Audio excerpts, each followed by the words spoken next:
Hi అండి, అందరికీ నమస్కారం. Welcome to our channel. This is Vikram from learner zone. ఈరోజు మనం 8th క్లాస్ ఫిజికల్ సైన్స్లో మనము సెకండ్ లెసన్ అయినటువంటి ఫ్రిక్షన్ గురించి అయితే ఈరోజు నేర్చుకుందాం. దీంట్లో నుండి కూడా మనకు TET and DSC point of వ్యూలో చాలా ఇంపార్టెంట్గా అంశాలు అయితే ఉన్నాయి. మెయిన్లీ మనకు టెట్లో అంత రాకపోవచ్చు, కానీ డిఎస్సిలో మాత్రం ఖచ్చితంగా వచ్చే ఛాన్సెస్ అయితే ఉన్నాయి. ఒకసారి చూద్దాం. We have learn about the various types of forces in the chapter force. మనము ఫోర్స్ చాప్టర్లలో వేరియస్ మస్కులర్ ఫోర్స్, ఇంకా ఎలక్ట్రోస్టాటిక్, ఇంకా గ్రావిటేషనల్ ఫోర్స్, నార్మల్ ఫోర్స్, ఇలాంటి చాలా మనము నేర్చుకున్నాం.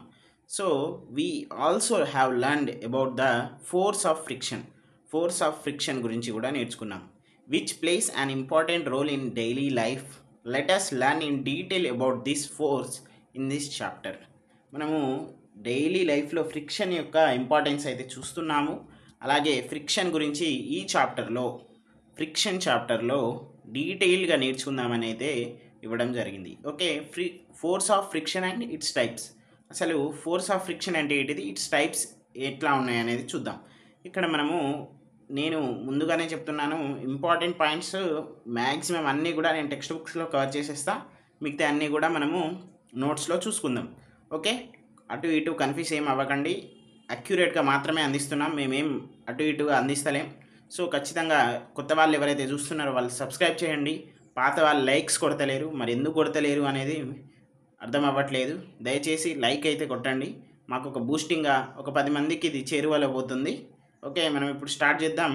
Identifying forces acting on a body and effect of frictional force. ఏంటిదట, ఇప్పుడు ఇక్కడ మనము బుక్ తీసుకున్నాం, కింద ఏముంది, టేబుల్ ఉంది. Okay, you may observe that book acquires a certain speed in the direction of push. అంటే ఏంటిది, ఇప్పుడు మనము ఫస్ట్ నుండి చూద్దాం. జెంట్లీ పుష్టే, ఇప్పుడు దీన్ని కొంచెం మనము పుష్ చేయాలి. హారిజంటల్ ఫ్లోర్ కదా అది, అట్లా పుష్ చేసినప్పుడు ఏం చేస్తుంది, కొంత దూరాన్ని వెళ్ళిపోయి ఆగిపోతుంది. ఎందుకు, మనం కొంచెమే పుష్ చేసినాం కదా, కొంచెం ఎనర్జీ తోటి పోయింది, కొద్దిసేపటికి ఆగిపోతుంది అది. కానీ దాని యొక్క స్పీడ్ అనేది డిక్రీజ్ అయిపోయి స్టాప్ అయిపోతుంది. ఓకే, దాని తర్వాత చూద్దాం మరి ఎందుకు కొద్దిసేపటికే ఆగిపోయింది, తర్వాత అది యూనిఫామ్ స్పీడ్లో ఉందా, అలాగే దాని మీద speed of the book change gradually. ఎందుకు అంటే ముందేమో ఎక్కువ ఉంది, తర్వాత ఏమో ఆగిపోయింది, తర్వాత ముందు ఎక్కువ ఉంది, తర్వాత తగ్గింది, తర్వాత ఆగిపోయింది. ఇట్లా ఎందుకు చేంజ్ అయింది అనేది ఇప్పుడు చూద్దాం. Okay, you know that the book is in uniform motion. అది యూనిఫామ్ మోషన్లో ఉందా, నాన్ యూనిఫామ్ మోషన్లో ఉందా? You know that the book is in non uniform motion. Uniform మోషన్లో లేదు అది. యూనిఫామ్ మోషన్లో ఉంటే అది ఆటోమేటిక్గా పోతూనే ఉంటుంది. నాన్ యూనిఫామ్ మోషన్లో ఉంది. With the respect to the floor. In the force chapter we studied the non-uniform motion of a body takes place only when a net force acts on it. Non uniform motion body ఎప్పుడు కదులుతుంది అని అంటే మనము దాని మీద net force వేసినప్పుడే అది కదులుతుంది, లేకపోతే కదలదు. దాన్నే మనం నాన్ యూనిఫామ్ మోషన్ అంటాం. ఇప్పుడు యూనిఫామ్ మోషన్ ఉన్న దాన్ని ఏంటిది, నువ్వు కదిలించినా కదలకుండా దాని పని చేస్తూనే ఉంటుంది. ఓకే, దీనికి differences. How many forces act on the book when it is pushed on the floor. Let us examine the force acting on the book. Two forces act on the book in the vertical direction as shown figure 3. Figure 3లో ఏమున్నదో చూద్దాం. ఇప్పుడు ఇది book అండి. F అనేది మనకు ఏంటిది, applied force. మనం ఏదైతే ఇప్పుడు దీన్ని ఇటు కదిలిస్తున్నాం కదా, దీని మీద పుష్ చేసినప్పుడు అది అప్లైడ్ ఫోర్స్ ఎంతో ఉంటుంది, అది కదులుతుంది. దాన్ని మనం స్మాల్ ఎఫ్గా ఇండికేట్ చేస్తాం. ఇక్కడ డబ్ల్యూ అంటే ఏంటిది, మనకు గ్రావిటేషనల్ ఫోర్స్. ఓకే, దాన్ని మనం వెయిట్ ఆఫ్ ద బుక్ అని కూడా అంటాం. ఓకే, తర్వాత ఎన్ అంటే normal force or reaction force applied by the floor vertically up. Gravitational force down ఎట్లా అవుతుందో, ఏంటిది, gravitational force acting vertically down, అది కింద వర్టికల్ చేస్తుంది కదా, ఇది ఏం చేస్తుంది, దాన్ని రివర్స్గా ఇది దాన్ని ఆపుతుంది అన్నట్టు కింద పడిపోకుండా. సో ఇది దీనికి సంబంధించింది. దీనికి ఉన్నటువంటి దాన్ని నేను ఇక్కడ రాసిన ఆల్రెడీ. ఇంకొంచెం ఇది మనకి ఎక్స్ప్లెనేషన్ ఉంది. దీని తర్వాత మనం ల్యాబ్ యాక్టివిటీలో వెళ్ళిపోదాం. As there is no change in motion of the book along the vertical direction, the net force acting on book in the vertical direction is 0. ఏంటిదట, motion అనేది లేదు కదా, బుక్ ఇప్పుడు ఎలాంగ్ వర్టికల్ డైరెక్షన్లో ఉంది అది. ఓకే, దాని మీద ఏమైనా చేంజ్ ఉందా మళ్ళీ అంటే మనం కదిలించినప్పుడే కదులుతుంది, అవునా కదా. సో అది దాని నెట్ ఫోర్స్ ఇప్పుడు మనం ఏమంటాము, అప్లైడ్ ఫోర్స్ నుండి అలాగే మనకు ఫ్రిక్షన్ అక్కడ కింద ఫ్లోర్ కూడా అది ఆపుతాందా లేదా? సో మనము ఇక్కడ ఏమంటున్నాం, net force acting on the book in the vertical డైరెక్షన్లో మాత్రం 0 ఉంది అని ఇక్కడ ఇవ్వడం జరిగింది. మరి హారిజెంటల్ డైరెక్షన్లో ఎలా ఉందో కూడా చూద్దాం. దట్ ఈస్ W మైనస్ ఎన్, అంటే gravitational minus normal force is equals to 0. Okay, అంటే ఎంత గ్రావిటేషనల్ ఎంత అయితే వస్తుందో నార్మల్ ఫోర్స్ కూడా అంతే పెడుతుంది అన్నట్టే కదా దీని అర్థం. Okay, next, in the horizontal direction the speed of the book is changing continuously. ఇప్పుడు వర్టికల్ డైరెక్షన్ అంటే ఏంటిది, ఇలా కదా మనకు ఫ్లోర్కును దాని సర్ఫేస్కి. ఓకే, ఇప్పుడు ఇలా ఉంది బుక్, అవునా, ఇటు కదులుతుంది, ఎటు మనకు హారిజెంటల్ అంటే అడ్డంగా కదులుతుంది, నిలువుగా కదులుతలేదు కదా. సో ఏంటిది అడ్డంగా, ఇప్పుడు హారిజెంటల్ అంటే ఏంటిది, మనకు the speed of the book is changing continuously, అది కంటిన్యూస్లీ మనం కదిలిస్తా అంటే పోతూనే ఉంటుంది, అవునా. సో హారిజెంటల్ అయితే కదులుతుంది, స్పీడ్ ఉంది ఎంతో కొంత, వర్టికల్ అయితే 0. Okay, net force 0. ఓకే, అలాగే మనము హారిజెంటల్ అయితే ఎంతో కొంత ఉంది. It's speed is decreasing gradually in the horizontal direction. అవును కదా, ఇప్పుడు మనం తోసినాం కొంచెం పోతుంది, ఆడపోయి ఆగుతుంది, అవునా కదా. The book has acceleration opposite to the direction of motion which we call declaration. అంటే ఇప్పుడు ఏంటిది, యాక్సలరేషన్కి ఆపోజిట్ డిక్లరేషన్. ఇప్పుడు మనము యాక్సలరేషన్ అంటే ఏంటిది, నాన్ యూనిఫామ్ బాడీస్లలో చూస్తాం మనం, వెళ్తా అంటే ఏమవుతుంది, దాన్ని అడ్డుకునేటువంటిది ఏదో ఒకటి ఉంటుంది, దాన్నే మనం డిక్లరేషన్, అది అపోజిట్లో నుండి వస్తుంది. ఓకే, తర్వాత మళ్ళీ ఇక్కడ చూసుకున్నట్లయితే, when the speed of the body moving in a straight line changes continuously we say that the body has acquired an acceleration. ఏంటిదట, ఏదైనా ఒక మూవింగ్ బాడీ ఒక స్ట్రేట్ లైన్లో చేంజెస్ వస్తే దానికి యాక్సలరేషన్ ఉంది అని మనం అనుకోవాలి. By the close observation of this activity we can understand that the floor applies a force on the book against its motion. ఇప్పుడు మనకి ఏంటిది, దీన్ని బట్టి by the close observation of this activity we can understand that the floor applies a force on the book against its motion. ఏంటిదట, ఇప్పుడు book అలాగే floor అవి అగ్నెస్ట్గా ఉన్నాయి కదా, దాని సర్ఫేస్ దీని సర్ఫేస్, అవునా కదా. ఏమవుతుంది, దాని మోషన్కి అగ్నెస్ట్గా ఎవరు అప్లై చేస్తున్నారు, ఫ్లోర్ అప్లై చేస్తుంది, దేని మీద, book. Okay, book also applies the same amount of force on the floor in the opposite direction. ఇప్పుడు ఇది మనము దీంట్లో ఎగ్జాంపుల్గా తీసుకుందాం. ఇది గ్రావిటేషనల్ ఫోర్స్, ఇది నార్మల్ ఫోర్స్, ఇది బుక్, ఇది ఫ్లోరు. ఓకే, ఇది పోతాంది అని అంటే దీంట్లో ఎంత అయితే మనము ఎగ్జాంపుల్ 10 ఇస్తుంది అని అంటే ఇందులో కూడా 10 ఇస్తుంది. అంటే ఫ్లోర్ ఎంత అయితే ఫోర్స్ యాక్ట్ చేస్తుందో బుక్ కూడా అంతే చేస్తుంది, ఎవరు కూడా తగ్గట్లేదు. Okay, here it is clear that the floor is at rest. అక్కడ క్లియర్గా చెప్తుంది ఫ్లోర్ అనేది ఒక రెస్ట్ పొజిషన్లో ఉంది. Hence the net force acts in the direction of the force applied by the floor on the book. ఏంటిది, ఈజీగా ఇప్పుడు మనం అర్థం చేసుకోవచ్చు. The net force acts in the direction, మనం ఎటు కదిలిస్తే అటే వెళ్ళిపోతుంది కదా, ఎందుకు, ఫ్లోర్ అనేది రెస్ట్ పొజిషన్లో ఉంది. Okay, the force applied by the floor on the book is called frictional force or friction. The force applied by the floor, ఏంటిది, ఫ్లోర్ అనేది ఫ్లోర్ తోటి బుక్ మీద అయ్యేటువంటి ఏదైతే ఫోర్స్ ఉందో దాన్ని మనం ఫ్రిక్షనల్ ఫోర్స్ అంటాం. ఓకే, నెక్స్ట్ మనం ల్యాబ్ యాక్టివిటీలో చూసుకుందాం. ల్యాబ్ యాక్టివిటీ ఇది చాలా ఇంపార్టెంట్ ల్యాబ్ యాక్టివిటీ, అంటే మనము కొంచెం అర్థం చేసుకోవడానికి అటు ఇటు అయినా కానీ మనము వినాల్సిందే. దీని యొక్క ఎయిమ్ వచ్చేసి understanding the nature of friction and the concept of static friction. Okay, 2 concepts are given here. One is nature of friction and another one is static friction. Okay, what is concept of static friction? So let us understand some materials are required here. Tape trolley, small wooden block, inextensible string, weight hanger, weights, pulley and table. Okay, let's start our procedure. Take a small toy trolley and keep a small wooden block on it as shown in the figure 4. Okay, we are going to tie one end with trolley and one end with weight hanger. ఇగో ఇక్కడ ఉంది కదా thread, ఇప్పుడు ఇది thread అంటామా, rope అంటామా, ఏమంటామా అనేది మీరు పక్కన పెట్టండి. స్ట్రింగ్ కూడా అనొచ్చు, మనకి ఇక్కడ స్ట్రింగ్ ఇచ్చిండు. ఓకే, ఇక్కడ చూద్దాం. Take a small trolley and keep a wooden block on. ఇగో ఇక్కడ అయితే ఇక్కడ ఉన్నట్టుగా అమర్చండి అని అయితే ఇవ్వడం జరిగింది. ఓకే, ఇక్కడ చూద్దాం. ఇక్కడ ఫిగర్ 4లో ఏమిచ్చిండు, the trolley accelerating towards left. ఇటే వస్తుందట, ఎందుకు వస్తుందో చూద్దాం.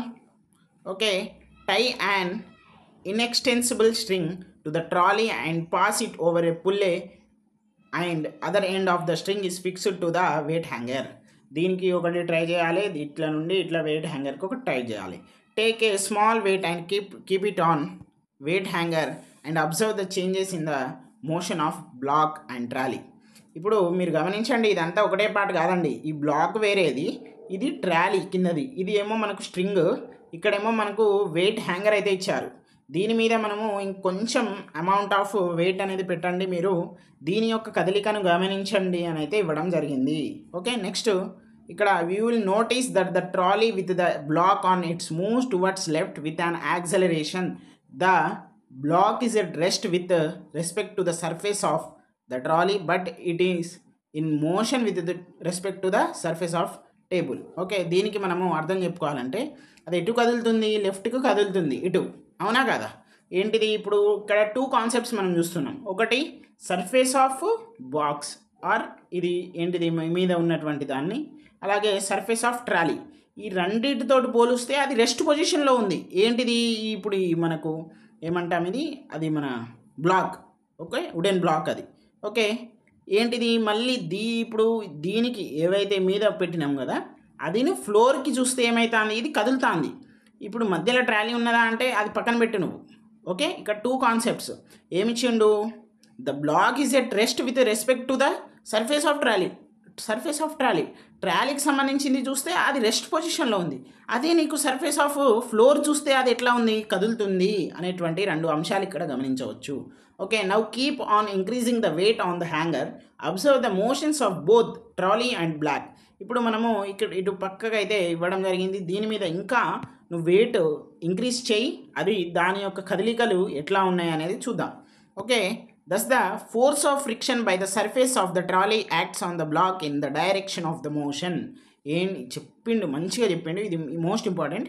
ఏం చెప్పిండు, the force of friction by the surface of the trolley acts on the block in the direction of the motion. ఏంటిది ఇక్కడ surface of the trolley, okay, acts on block in the direction of the motion. ఇప్పుడు surface of the trolley ఉంది కదా, black ఉంది కదా, అంటే అది ఏ మోషన్లో వెళ్తుంది, ట్రాలీ ఏ మోషన్ అయితే వెళ్తుందో అదే మోషన్లో వెళ్తుంది. కొంచెం వెయిట్ పడినాక, ఇంకొంచెం వెయిట్ పడినాక కూడా చూద్దాం మనం. At the same time the block also applies a force on the trolley in opposite direction and tries to move towards to the right. ఏమవుతుంది, ఇంకో కొంచెం వెయిట్ పడ్డది అనుకో, పడ్డది, అప్పుడు ఏమవుతుంది, ఇది బాక్స్ కదా, దీని ట్రాలీ కదా, ఇప్పుడు ఇది ఇట్లా వెళ్తా అంటే ఇది నేను ఇట్లా వెళ్తా అంటుంది, అవును ట్రై చేస్తుంది టువర్డ్స్ రైట్. ఓకే, దాని గురించి కూడా మనం చూద్దాం. Okay, the direction of the friction on the block. Okay, ఇది చూడండి, we can increase the trolley's acceleration by increasing the weight on the hanger. ఇది దీని ట్రాలీ యాక్సలరేషన్ పెరగాలంటే వెయిట్ హ్యాంగర్ని వెయిట్గా ఇంకా పెంచాలి. If we increase the acceleration of trolley gradually at certain limiting acceleration or limiting weight the block comes into motion in the reverse direction. నేను చెప్పినా కదా మనకు ఏంటిది, ఇప్పుడు మనము పిక్చర్తో చూద్దాం. ఇప్పుడు మీద ఉంది, ఇంకా కొంచెం పెంచినాం అనుకో, ఇది ఇటు వెళ్ళిపోతుంది, ఇదేమో ఇటు పడిపోతుంది. ఇంత పడిపోయేంత వరకు దాని యొక్క లిమిటింగ్ వెయిట్ వరకు చూడండి అని అయితే ఇవ్వడం జరిగింది.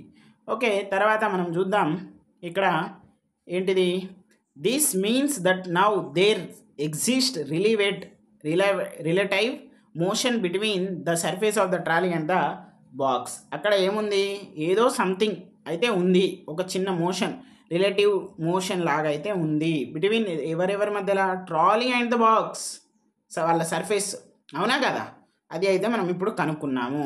సో ఇవన్నీ మనం డైలీ లైఫ్లో చూస్తున్నాం, బట్ మనం అప్లికేషన్ మోడల్గా మనం నేర్చుకోవాలి కదా, రేపు వస్తుంది కదా, దీని యొక్క సైంటిఫిక్ దీని టర్మినాలజీ కూడా నేర్చుకోవాలి కదా. Okay, next the force which oppose the relative motion of 2 surfaces of bodies in contact is called frictional force. ఇప్పుడు జరిగిందంతా కూడా ఫ్రిక్షనల్ ఫోర్స్ని వివరించడానికే. ఓకే, అది అయిపోయింది. నెక్స్ట్ మనం ఇంకోటి ఏం నేర్చుకుందాం, స్టాటిక్కి సంబంధించి నేర్చుకుందాం, nature of frictional force and ఏంటిది next concept of static force, the యాక్టివిటీకి సంబంధించింది, అవునా కాదా. తర్వాత ఇంకొకటి చూద్దాం. ఇప్పుడు స్లైడింగ్ ఫ్రిక్షన్ చూద్దాం. Sliding friction is the friction which comes into play when the surface of one object moves relative to the surface of other object. ఇది మనము ఎగ్జాంపుల్లో చూద్దాం. Okay, in the lab activity the block is at rest relative to the surface of the trolley up to a certain limiting acceleration. ఏంటిది, ఆ black అనేది surface of trolley తోటి కొంత బరువు పడేంత వరకు ఎలా ఉండేది, రెస్ట్ పొజిషన్లో ఉంది. తర్వాత ఏమైందని మెల్లమెల్లగా దానికి అపోజిట్ డైరెక్షన్లో అదేమో ఇటు రైట్ సైడ్ పోతుంది, ఈ యాక్సలరేషన్ ఎక్కువై వెయిట్ హ్యాంగర్కి వెళ్ళి ట్రాలీ వచ్చేస్తుంది. అవునా కదా. The friction exist at this stage is a static friction. Okay, next ఇక్కడ so static friction is the friction which come into play when surfaces of the objects are at rest relative to each other even there is an external force act upon. అంటే ఇక్కడ నార్మల్గా మనకి ఏమని ఇచ్చిందంటే, ఇప్పుడు ఒకటి trolley and ఒకటి వాళ్ళ మీద ఎక్స్టర్నల్గా ఫోర్స్ అప్లై చేసినా కూడా అవి కదలకుండా ఉంటున్నాయి అంటే అక్కడ స్టాటిక్ ఫ్రిక్షన్ అనేది ఉందా లేదా, అంతే అయిపోయింది. ఓకే, ఇక్కడ చూద్దాం. In the above lab activity we observe that there exist 2 types of frictional force at time. 2 frictional forces ఉన్నాయి. One is friction between the surface of table and trolley, కింద table and trolley. ఇంకొకటి static friction ఎవరి మధ్యలో, ఈ wooden బ్లాక్ను trolley మధ్యలో. అవునా కదా. ఇప్పుడు అది కదలకుండా ఉంది అంటే అక్కడ స్టార్టింగ్ ఫ్రిక్షన్ ఉన్నట్టే కదా. ఎస్. ఇక్కడ స్లైడింగ్ ఫ్రిక్షన్ అంటే ఏంటిదో కూడా మనం ఒక్కసారి దానికి సంబంధించినటువంటి ఒక చిన్న ఎగ్జాంపుల్ అయితే కూడా చూద్దాం. Next observing the variation of frictions. Okay, దీనికి కూడా చూద్దాం. Observing the variations of friction. Okay, ఇక్కడ మనము ఒక pushing A heavy box with small force. నువ్వు కొంచెంగా మనము దాన్ని అయితే ఫోర్స్ చేయి ఒక బాక్స్ని, అది కదులుతుందా, కదలదు. ఓకే, నెక్స్ట్ ఇంకా కొంచెం చేయి, కదులుతుందా, కదలదు. ఎందుకు అనంటే ఇది బాక్స్ అండి, ఇది మనం అప్లైడ్ ఫోర్స్. అవునా, ఇదేమో ఫ్రిక్షనల్ ఫోర్స్. ఓకే, దీన్ని మనము ఇక్కడ కదులుతుందా, కదలట్లేదు. ఎందుకు, నువ్వు ఎంత అయితే ఫోర్స్ అయితే దాని మీద పెడుతున్నావో అంతే ఫ్రిక్షనల్ ఫోర్స్ వస్తుంది. ఓకే, దీనివల్ల మనకు అర్థమైంది ఏంటిది, అది అంతా కూడా స్టాటిక్ ఫ్రిక్షనే. మళ్ళీ ఇదేంటిది, దీన్ని మనం సెల్ఫ్ అడ్జస్టింగ్ ఫ్రిక్షన్ ఫోర్స్ అని కూడా అంటాము. ఓకే, ఇక్కడ మనం చూద్దాం. Now gradually increase the applied force, the ball still does not move because the frictional force also increases. నేను ఇప్పుడే చెప్పినా కదా, according to the balance is increase applied force. నువ్వు ఫ్రిక్షనల్ ఫోర్స్ ఎంత అయితే వస్తుందో అప్లైడ్ ఫోర్స్ కూడా అంతే పెడుతున్నావు. అప్లైడ్ ఫోర్స్ ఎంత అయితే వస్తుందో ఫ్రిక్షనల్ ఫోర్స్ కూడా అంతే పడుతుంది. అప్పుడు అది స్టాటిక్ ఫ్రిక్షనే కదా, అక్కడ కదిలినప్పుడు స్టాటికే కదా. స్టాటిక్గా ఉండడాన్ని మనం స్టాటిక్ ఫ్రిక్షన్ ఎట్లా కొంచెం ఇంపార్టెంట్గా నేర్చుకోండి. దాన్ని ఇంకొక పేరుతో ఏం పిలిచిరు ఇక్కడ, సెల్ఫ్ అడ్జస్టింగ్ ఫోర్స్. ఓకే, తర్వాత ఇంకొంచెం మనము భారీ ఎత్తున ఒకటేసారి పుల్ చేద్దాం, అప్పుడు ఏమవుతుంది, కదులుతుంది. అంటే నువ్వు అప్లైడ్ ఫోర్స్ అనేది మ్యాక్సిమం పెట్టినావు, ఫ్రిక్షనల్ ఫోర్స్ కంటే ఎక్కువగా పెట్టినావు, కాబట్టి ఆ ఫ్రిక్షనల్ ఫోర్స్ని నీ ఫోర్స్ అధిగమించేసింది, అప్పుడు అది కదిలింది. ఇది పాయింట్. ఓకే, మనం దీని గురించి కూడా నేర్చుకున్నాం. When the box is sliding on the floor the friction between them is called sliding friction. అది స్టాటిక్గా ఉన్నప్పుడు ఏమో దానికి స్టాటిక్ ఫ్రిక్షన్ అంటాం, ఇది కదిలింది కదా కాబట్టి అది స్లైడింగ్ ఫ్రిక్షన్. అంతే, 2 కాన్సెప్ట్స్ మనకి ఈజీగా వచ్చేసింది. ఓకే, నెక్స్ట్ ఇంకొకటి నేర్చుకుందాం మనము, observing the variation of friction, అది కూడా నేర్చుకున్నాం. ఫ్యాక్టర్స్ ఎఫెక్టింగ్ ఫ్రిక్షన్ నేర్చుకుందాం. ఓకే, ఇది యాక్టివిటీ 3గా కన్సిడర్ చేసుకోవచ్చు. ఇక్కడ మనము effect of roughness on frictional force. Roughness అనేది దాని యొక్క ఎఫెక్ట్ ఫ్రిక్షనల్ ఫోర్స్ మీద ఎంతవరకు చూపెడుతుందో చూద్దాం. Motion of a ball on an inclined plane. Okay, ఏముండదండి, మనం ఇప్పుడు చూద్దాం. ఒక సెటప్ అయితే తీసుకోవాలి. Inclined plane on a horizontal floor, use a wooden board as inclined plane. దీన్ని మనం వుడెన్ బోర్డ్గా తీసుకుందాం. ఓకే, తర్వాత ఏం చేద్దాం, ఒక మార్క్ అనేది ఏగా ఒకటి ఇక్కడ నుండి బాల్ అయితే కిందికి పడేయాలి. ఓకే, దాని గురించి చేద్దాం. Now let us a glass marble or ball.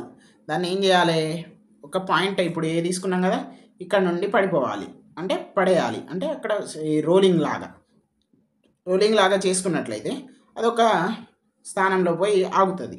Okay, అది ఒక యాక్టివిటీ. దాని నుండి ఏం నేర్చుకుందాం అనేది చూద్దాం. Now spread A cloth over the floor.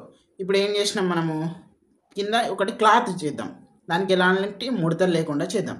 Okay, చేసినామా లేదా?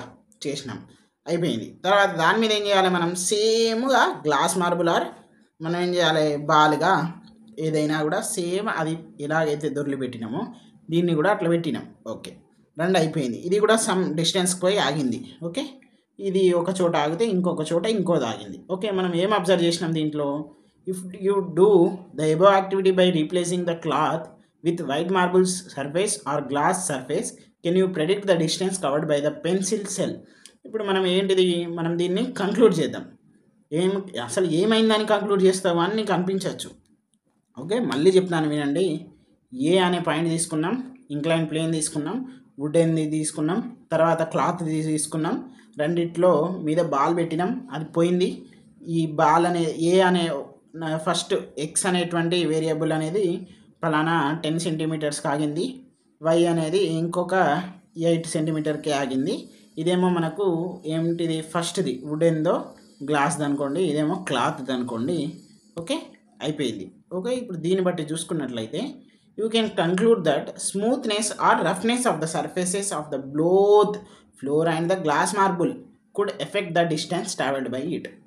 ఎస్, స్మూత్ అయినా రఫ్ అయినా ఏదో ఒకటి ఉంటుంది కదా దానికి, అది అలాగే దానికి ఏదైతే నువ్వు కార్పెట్ పెట్టినావు దాని మీద అస్సలే ఉండదా, ఉంటుంది ఎక్కడనో అక్కడ, అది రఫ్గా ఉంటుంది. గ్లాస్ మార్బుల్కును క్లాత్కు చాలా తేడా ఉంటుంది. గ్లాస్ అయితే సవ్వనని వెళ్ళిపోతుంది, అదే నువ్వు ఇప్పుడు మనము క్లాత్ తీసుకున్నామంటే కొంచెం దూరం వెళ్తుంది. సో ఎక్కువ డిస్టెన్స్ ఎవరికి పోయింది, క్లాత్ కంటే వేరే దానికి కంపేర్ చేసింది పోయింది. సో మనకి ఇక్కడ ఏంటిది, ఎందుకు పోయింది మరి అట్లా, క్లాత్ది ఎందుకు పోలే ఎక్కువ డిస్టెన్స్ అంటే ఇక్కడ రఫ్నెస్ ఉంది. సో స్మూత్నెస్ అయినా రఫ్నెస్ అయినా దాని స్పీడ్ని అయితే ఎఫెక్ట్ చేస్తుంది అని ఇక్కడ ఇవ్వడం జరిగింది. అది ఎంత దూరం వెళ్ళాలో కూడా అదే చెప్తుంది. Okay, though many surfaces look like perfect planes. Maximum అన్నీ కూడా పర్ఫెక్ట్ ప్లేన్స్ లాగా కనబడతాయి. But there exist many ups and downs. Yes, irregularities of surfaces on them. Okay, friction is caused by the irregularities on the two surfaces which are in contact. Irregularities on the two surfaces look into one another. When we attempt to move on any surface, we have to apply a force to overcome interlocking. On the rough surfaces, there exists a large number of irregularities, ups and downs. Hence, the force of friction is greater if a rough surface is involved. ఇక్కడ మనకు ఏది నువ్వు ఎంత plane ఉన్నా కానీ దాంట్లో ఎంతో కొంత అంత ఉంటుంది. ఒకవేళ మనకు ఏంటిది ఫోర్స్ ఆఫ్ ఫ్రిక్షన్ ఎక్కువగా ఉంది అని అంటే అది ఎక్కువగా ఆపుతుంది అని అంటే ఏంటిది, అది రఫ్గా ఉంది, ఆ రఫ్ సర్ఫేస్ అనేది ఇన్వాల్వ్ అయి ఉంది. ఒకటి పాయింట్. రెండో పాయింట్ ఏంటిది, మనం ఏదైనా ఒక సర్ఫేస్ మీద చేస్తే మనం ఏం చేయాలి, దాన్ని ఫస్ట్ అక్కడ ఉన్నటువంటి ఆ ముడతలు ఏమైనా ఉంటే తీసేయాలి, అయితే ఎక్కువ దూరం పోతుంది. ఓకే, నెక్స్ట్ మనం వెళ్ళిపోదాం. ఇప్పుడు ఇది ఇప్పుడే నేర్చుకున్నాం. నేను ఎందుకు టెక్స్ట్ బుక్లో చెప్తున్నానంటే నిజంగా చెప్పాలంటే ఫిజికల్ సైన్స్ అనేది టెక్స్ట్ బుక్లో చెప్తేనే అర్థమవుతుంది, ఇట్లా షార్ట్ నోట్స్లో అర్థం కాదు. Okay, next effect of area of contact on frictional force. ఇప్పుడు రఫ్నెస్ ఎంత కీలకంగా మారిందో చూసినాం. ఇప్పుడు ఏం చేద్దాం, ఏరియా ఆఫ్ కాంటాక్ట్ అసలు ఎంత కీలకంగా మారుతుందో చూద్దాం. ఓకే, ఇక్కడ మనం ఒక బాక్స్ అయితే తీసుకుందాం. బాక్స్ కాదు, ఇది బ్రిక్. ఓకే, ఒక ఇటుక పిల్ల తీసుకుందాం. దానికి ఏం చేద్దాం, ఒక స్ట్రింగ్ అయితే తీసుకుందాం. స్ట్రింగ్ తీసుకొని దీన్ని ఇప్పుడు ఇది వెయిట్ కూడా కొలుస్తుంది. ఇక్కడ మనకు ఏంటిది, మనము లాగాలి దాన్ని.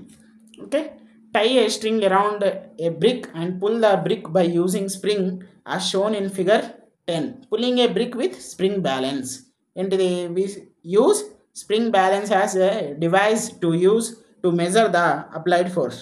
ఏంటిది, మనం స్ప్రింగ్ బ్యాలెన్స్ని ఎందుకు ఆ అప్లైడ్ ఫోర్స్ ఎంతైతే ఉందో దాన్ని కొలవడానికి మనం యూజ్ చేస్తున్నాము. Okay, in a spring balance the spring is stretched by the applied force. మనం ఎప్పుడైతే అప్లై చేస్తామో అంటే లాగుతామో అప్పుడు ఏమవుతుంది, అది స్ట్రెచ్ అవుతుంది కదా, అంటే ఎంత స్ట్రెచ్ అవుతుందో అంత అప్లైడ్ ఫోర్స్, అంటే మనం ఫోర్స్ అనేది అంత అప్లై చేసినాం అన్నట్టు. The change in the length of the spring is proportional to the applied force. దానికి స్ప్రింగ్లో ఉన్నటువంటి లెంత్ ఎంత అయితే చేంజ్ ఉంటుందో అది మనకు ఎందుకు మన అప్లైడ్ ఫోర్స్కి ప్రపోర్షనల్గా ఉంటుందట. So the scale of the spring balance directly gives the applied force in newtons and in some springs balances the force is given in kilogram or kilo weights. కొన్ని ఏంటిది, మనము ఆ ప్రపోర్షనల్గా ఉంది కాబట్టి ఏంటిది స్ప్రింగ్ యొక్క లెంత్ అలాగే మనము అప్లైడ్ ఫోర్స్ కాబట్టి డైరెక్ట్ ఎట్లా ఇస్తుందట మెజర్మెంట్ న్యూటన్స్లో లేదా కొన్ని వాటిలలో కిలోగ్రామ్స్లలో కూడా ఇవ్వచ్చు. Okay, pull it to move the brick, note the readings of spring when the brick just began to move. మనం పుల్ చేస్తా అంటే అది కదులుతుంది కదా, అప్పుడు నుండి మనము లెక్క పెట్టాలి. Okay, 2 forces act on the brick in the horizontal direction as shown in figure 11. Okay, ఇదేమో మనం అప్లై చేసింది, ఇదేమో మనకు ఫ్రిక్షనల్ ఫోర్స్. ఇప్పుడు మనం ఇట్లా ఆగుతున్నాం కదా, ఇటు వెళ్ళాలి కదా, ఇక వెళ్తుంది అని అంటే అంత ఈజీగా వెళ్ళదు కదా. ఫ్రిక్షనల్ ఫోర్స్ అనేది ఒకటి ఉంది కదా, అది ఏం చేస్తుంది, వెనక లాగుతుంది. మనం ముందుకు లాగుతా అంటే అది వెనక లాగుతుంది. ఓకే, దాని గురించే నేర్చుకుందాం. అక్కడ 2 ఫోర్సెస్ అయితే ఉన్నాయట, ఒకటేంటిది మనము force of friction and another is applied force. Okay, అది మనం చేసినటువంటిది. The applied force is equal to the maximum limit of the frictional force at the instant when the brick just begins to move.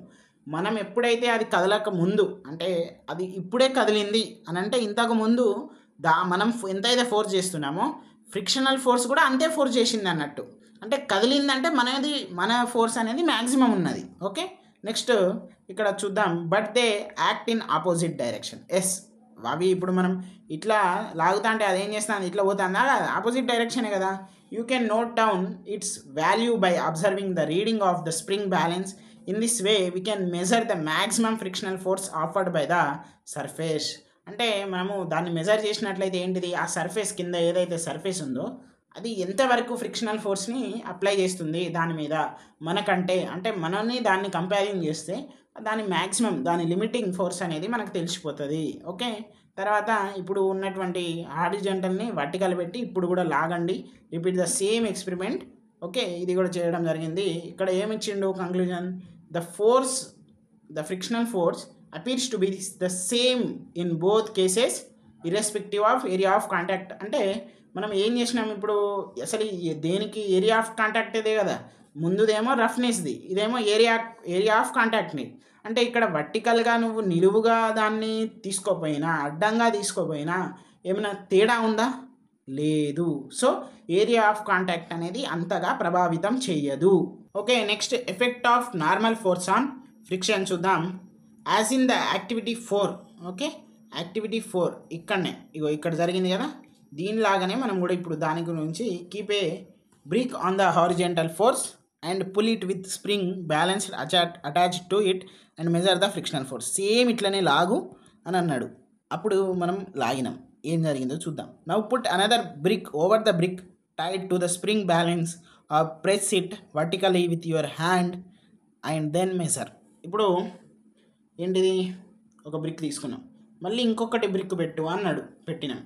ఏమైనా difference ఉందా అంటే సింగిల్గా లాగినప్పుడు ఏమైనా ఉందా, లేకపోతే డబల్గా లాగినప్పుడు ఏమైనా డిఫరెన్స్ ఉందా అనేది మనకి ఇక్కడ 2 కేసెస్లో అడిగిండు. Okay, from the above activity you can understand that when we add a brick to the existing brick or apply a force by pressing it vertically the normal force increase and hence we find there is an increase in the frictional force. ఏంటిది ఇక్కడ, the normal force increase, అలాగే ఏమైంది, frictional force కూడా increase అయింది. అంటే దీని అర్థం ఏంటిది, friction is proportional to the normal force. Okay, friction అనేది నార్మల్ ఫోర్స్కి ప్రపోర్షనల్ ఉంది. Where this symbol representing proportional to అనేటువంటి వర్డ్ని అయితే మనం యూజ్ చేయాలి. Okay, is friction necessary, friction అవసరమా అనేది చూద్దాం. Try to walk on muddy or slippery surface. Why do you fall it difficult to walk on slippery surfaces. జారేటువంటి స్వభావం, ఇప్పుడు మనం బురదలల్లా అక్కడ ఇక్కడ చూస్తాం కదా, జారుతాయి అవి. మరి అక్కడ మనకు జారకుండా ఉండాలంటే మనకు గ్రిప్స్ అనేవి కావాలి. ఓకే, మనం ఇవన్నీ కూడా నార్మల్గా మనం ఇక్కడ కొన్ని 3 అయితే రాసుకున్నాం, మీరు అది చదవండి, కొంచెం చదివితే అర్థమైపోతుంది. ఎందుకంటే ఆన్లైన్ క్లాసెస్ కదండి, దీంట్లో మనం ఎక్కువ టైం వేస్ట్ చేయొద్దు అనే నా ఉద్దేశం. Is friction necessary. We cannot walk are run without friction. Friction లేకపోతే మనము నడవలేము, ఉరకలేము, తినలేము, పండుకోలేము, మనం పెన్నుతో రాయలేము, నేను ఇప్పుడు క్లాస్ చెప్పలేను, మీరు వినలేరు, సెల్లు పట్టుకోలేరు. ఇవన్నీ కూడా ఫ్రిక్షన్ తోటి అనుకూలంగా దానికి ఇంటర్లింకేజ్ అయ్యి ఉంటుంది. Friction is undesirable too in the machinery. మెషినరీలో కూడా ఇది చాలా కీలకంగా పోషిస్తుంది. Friction is responsible for over heating and wearing out of moving parts. ఇప్పుడు మీరు ఎప్పుడైనా ట్రాక్టర్స్లలో, కార్స్లలో, మీరు ఎక్కడైనా విలేజ్ ఇప్పుడు ఎక్కడ చూసుంటారు కదా, గ్రీస్ అనేది ఎందుకు వేస్తారండి? ఆ ఫ్రిక్షన్ రావాలి. అక్కడ ఫ్రిక్షన్ లెస్ ఉంటే ఏమవుతుంది, అది స్మూత్గా నడుస్తుంది. స్మూత్గా నడిచినప్పుడు నువ్వు గ్రీస్ వేసినప్పుడు ఒక చిన్న లేయర్గా దానికి ఫామ్ అవుతుంది.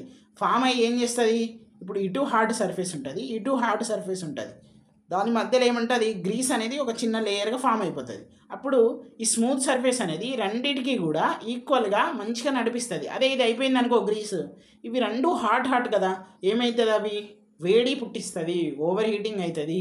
అప్పుడు ఏమవుతుంది, అన్నీ కూడా ఏమంటాం, మనకు విరిగిపోతాయి, లేకపోతే పడిపోతాయి. ఇప్పుడు మీరు ఎడ్ల బండి చూస్తారు కదా, ఎడ్ల బండిలో ఒక బ్లాక్ కలర్ లాగా ఒకటి పెడతారు, ఓకే, గ్రీస్ లాగా మసిలాగా ఉంటుంది. అది ఎందుకు అంటే గ్రిప్పు ఏవైతే ఉన్నాయో రెండు గీరలు అంటాం కదా మనం, ఈ టైర్స్ లాగా ఆ చెక్కయి, వాటికి అవి ఎంతైతే మనకు స్మూత్గా ఉంటాయో అప్పుడు హీట్ కాదు, అది హీట్ కాకుండా ఉండడానికి అలా పెడతారు. ఓకే, నెక్స్ట్ మనకు ఫ్రిక్షన్ ప్రొడ్యూస్ హీట్ ప్రొడ్యూస్ చేస్తుంది. ఒకసారి మనం ఇప్పుడు రబ్ చేద్దాం, ఇట్లా చేయండి మీరు కూడా. ఓకే, హీట్ వస్తుందా రావట్లేదా? ఎస్, హీట్ అయితే వస్తుంది. రబ్బింగ్ ద హ్యాండ్స్, హీట్ వస్తుంది. Striking A match stick against the surface of the match box, okay, అట్లా అయినా కూడా హీట్ వస్తుంది. Temperature of the surface increases because by the increases in the friction. In the both activities we observe because of the friction. Temperature of the surface increases, matchstick catches fire because of increasing temperature by friction. Thus we can conclude that the friction can produce heat. Yes, okay. Next మనము ఇంకొకటి ఏంటిదంటే how to reduce friction. మరి friction అనేది డేంజర్గా మారచ్చు, మంచిగా కూడా ఉపయోగించవచ్చు. ఏంటిది, దాన్ని రెడ్యూస్ చేయాలి. Increasing decreasing. ఇప్పుడు మనం ఫస్ట్ డిక్రీజ్ చేద్దాం. ఇప్పుడు నువ్వు డైరెక్ట్ టైర్లు అరిగిపోయిన టైర్లతోటి లేకపోతే అరిగిపోయిన చిప్పులతోటి నడిచినావు అనుకో, పడిపోతావు. కాబట్టి దానికి ఏం ఉండాలి, కొన్ని ఇలాంటివి షేప్స్ అయితే ఉండాలి, అవునా కాదా? గ్రూవ్ ఉండాలి. ఎందుకు ఉండాలి? గ్రిప్ రావడానికి ఉండాలి. ఓకే, మరి ఇది రెడ్యూస్ చేయడానికి. మరి ఇంక్రీజ్ చేయడానికి ఏమైనా ఎగ్జాంపుల్స్ ఉన్నాయంటే, జిమ్నాస్టిక్స్ వాళ్ళు సమ్ ఆయిల్ లాగా ఏమైనా కొన్ని కోర్స్ సబ్స్టాన్సెస్ ఉంటాయి, అవి వాళ్ళు ఏం చేస్తారు, వాళ్ళ హ్యాండ్స్కి లెగ్స్కి ఏం చేస్తారు, వాళ్ళు రాసుకుంటారు. ఎందుకు? తొందరగా జారిపోతుంది. డిక్రీజింగ్లలో ఇది gymnastic apply some course substance on their hands to increase friction for better grip. అవును, ఇప్పుడు కుస్తీలో పట్టే వాళ్ళు ఏం చేస్తారు, అవతలోడు వాడు పడతా అంటే ఇట్లా జారిపోవాలి, అవునా కాదా? సో అట్లాంటివి రాస్తారు అన్నట్టు. నెక్స్ట్ డిఎస్సి టెట్లో చూసుకున్నట్లయితే the substance which reduce friction are called lubricants. Example oil, grease. Okay, shoe, it is done with provide the shoes better grip on the floor moving safely. ఎందుకు? దానికి గ్రూవ్ ఉంటాయి కదా. ఎందుకు చెప్పండి బెటర్ గ్రిప్ కోసం. Next spoon experiment చేద్దాం. Spoon experiment ఏముండదు, spoon తీసుకోవాలి, దానికి ఇట్లా ఉంటుంది కదా, ఒక కెళ్ళేమో లెఫ్ట్ హ్యాండ్ తోటి, ఒక కెళ్ళి రైట్ హ్యాండ్ తోటి పట్టుకున్నాం అనుకో. ఎగ్జాంపుల్ చెప్తాను, అప్రాక్సిమేట్ కాదు, అట్లా చెప్పిన అది లాగుతా అంటే ఏమి కదులుతుందా? కదలదు. ఎందుకు? అక్కడ ఫ్రిక్షన్ అనేది ఏంటిది లేదు. ఓకే, నెక్స్ట్ మనము కొంచెం వాటర్లలో కలిపి ఇంకోసారి ఏమంటారు, ముంచి ఇంకో వేళ్ళతోటి ఇంకోటి పట్టుకో, అప్పుడు ఏం చేస్తుంది, జారిపోతుంది. సో అలాంటి ఎక్స్పెరిమెంట్ కూడా మనకు ఉన్నాయి ఇక్కడ. నెక్స్ట్ క్యారమ్ బోర్డ్స్ ఏంటి, ఇప్పుడు మనము ఏమంటాం, పౌడర్ తోటి వేస్తే సఫ్ఫనని జారుతాయి, అంటే ఫ్రిక్షన్ లెస్. ఓకే, నెక్స్ట్ ఇంకా ఏంటిది, మనకు ఏమంటారు, పౌడర్ లేకుండా పోస్తేనేమో కొంచెం స్ట్రైకర్ రఫ్గా పోతుంది. సో ఇవన్నీ కూడా మనము చూస్తూ ఉంటాము. నెక్స్ట్ ఇక్కడ మనము effects of rollers on friction. Rollers వల్ల ఏంటిది అంటే, ఇప్పుడు నార్మల్గా సూట్ కేస్ని నువ్వు వితౌట్ రోలర్ ఉన్న దాన్ని తీసుకోపో, అది వస్తుందా? రాదు, రఫ్గా ఉంటుంది. అదే నువ్వు కింద రోలర్లు పెట్టుకో, రెండు స్మూతీ సఫ్ఫనని వస్తాయి. అది one of the effect. It is always easier to roll a body then to slide it over a surface కన్వీనియంట్గా ఉంటుంది అన్నట్టు. Okay, when one body rolls over the surface of another body is called rolling friction. ఏంటిదట, ఒక body role అవుతుంది, మళ్ళీ ఇంకో surface మీద అది రోల్ అవుతుంది. అంటే మనకు ఇక్కడ చూడండి, ఇది సర్ఫేస్, మళ్ళీ కింద ఇది సర్ఫేస్, మధ్యలో ఏముంది, ఈ రోలర్స్ అనేవి ఉన్నాయి కదా, వాటిని మనము ఏమంటాం, రోలింగ్ ఫ్రిక్షన్లో ఎగ్జాంపుల్ అంటాం. Next understanding the principle of ball bearing. Ball bearing ఏముంటాయి, రొటేటింగ్ లీడ్స్ ఏముంటాయి, మనము ఇప్పుడు ఎగ్జాంపుల్ చెప్తాను చూడండి. ఇగో ఇక్కడ ఉంది, ఇప్పుడు ఇక్కడ ఉంది కదా, ఇక్కడ ఉన్నప్పుడు 2 లీడ్స్ తీసుకో, అవి 2 ఏం చేయాలంటే మనము కొంచెం అటు ఇటు తిప్పుకుంటా ఉండు, మంచిగా రోల్ అవుతాయా, కావు. అదే వాటి మధ్యలో ఒక 4-5 మార్బుల్స్ పెట్టు, జర్ర అవుతాయి. అందుకే మన సైకిల్స్లలో, మోటార్ సైకిల్స్లలో మన బేరింగ్స్, ట్రాక్టర్స్, వెహికల్స్ అన్నిట్లో ఉంటాయి. ఎందుకు, స్మూత్గా నడవడానికి. ఓకే, నెక్స్ట్ మనము ఎఫెక్ట్స్ అయిపోయింది. ఫ్లూయిడ్ ఫ్రిక్షన్ గురించి నేర్చుకుందాం. Take a glass of water and stir with it a spoon. You know that water wills around an axis, stop stringing and see what happens. ఇప్పుడు ఏం చేయాలి, దాన్ని కలపాలి. మనము లెమన్ జ్యూస్ కలుపుతాం కదా, ఇట్లా కలిపినట్టు ఇగో ఒక్కటే యాక్సిస్లో పోతుంది. అదే మనం స్టాప్ చేసినాం అనుకో, డివ్వు అని మళ్ళీ రివర్స్లో వచ్చేసి ఆగిపోతుంది, అవునా కదా. అప్పుడు మనం ఏం చేస్తున్నాం, దాన్ని రిజ్లింగ్ వైర్లింగ్ అనేటువంటి speed of water gradually decrease and after some time అది ఏమవుతుంది, స్టేబుల్గా అయిపోతుంది. అంటే మనం ఇంక్రీజ్ చేసి ఒకటేసారి దాన్ని ఆపితే అది ఆగుతుందా, ఆగదు, మెల్లగా డిక్రీజ్ అయినాక ఆగుతుంది, అవునా. ఓకే, ఇక్కడ ఏం ఫోర్స్ వచ్చేసిందో చూద్దాం. The frictional force between the liquid layer అలాగే లిక్విడ్ సర్ఫేస్ వీళ్ళ మధ్యలో కాంటాక్ట్ విత్ వీళ్ళు ఎవరితోటి, గ్లాస్ సర్ఫేస్ తోటి కాంటాక్ట్ అవుతారు.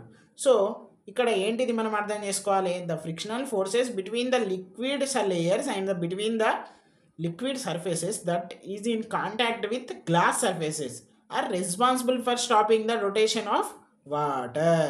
ఇక్కడ మనం చెప్పేసిండు కదా, ఏంటిది, ఈ liquid of layers and liquid surfaces ఎవరితోటి కాంటాక్ట్ ఉంది, గ్లాస్ సర్ఫేస్ తోటి కాంటాక్ట్ ఉంది, అవునా. అదే మనకు రెస్పాన్సిబుల్ ఉంది దేనికి, దాన్ని ఆగడానికి. ఓకే, సిమిలర్లీ మనము ఇక్కడనే మనం ఏం చేస్తాం, water and other liquids exert force of friction when objects move through them. You can observe fluid friction when you travel in boat also. Okay, next మనకు ఇక్కడ not only liquids, gases and air also offer friction to bodies like aeroplanes, jets when they move through air. In science the common name for gases and liquids is fluids. గ్యాసెస్కి అలాగే మనం లిక్విడ్స్కి కామన్గా మనం fluids అంటాము. Fluids అంటే gases వస్తాయి, liquids వస్తాయి. Okay, so we can say that fluids exert force of friction on objects in motion throw them. ఇవి కూడా మనకు చేస్తాయి. The frictional force exerted by fluids is also called drag అని కూడా మనము అంటాము. ఓకే, మనకి ఇక్కడ చూడండి, సేమ్ మనకు బర్డ్ లాగే ఏముంది, ఏరోప్లేన్ ఉంది. ఎందుకు అంటే నేచర్ ఇచ్చినటువంటి గిఫ్ట్ ఏమో బర్డ్, దానికి అనుకూలంగా చేసి షేప్ చేసింది ఏంటిది, మనకు ఏరోప్లేన్. సో అట్లా చేస్తేనే అది మీద ఏమవుతుంది, మనకు బెటర్ పర్ఫార్మెన్స్ ఉంటుంది అని సైంటిస్టులు కూడా నమ్మి అలా చేసిర్రు. So this is our class అండి. ఇంత మేము కూడా మీకు ఇంత కష్టంగా ఎంత ఇష్టంగా చెప్పినా కూడా మీరైతే మాకు లైక్ అయితే కొడతలేరు, కొంచెం కొట్టండి. అలాగే సబ్స్క్రైబ్ చేయండి, అలాగే మీ ఫ్రెండ్స్కి షేర్ చేయండి. అరే నేను ఒక్కడనే చదువుకోవాలి, నేను ఒక్కడనే బాగుపడాలని అనుకోకూర్రి. ఓకే, థ్యాంక్ యూ అండి. Thank you for watching. Do like, share and subscribe. Follow in Instagram, WhatsApp for more updates on TET DSC. Thank you.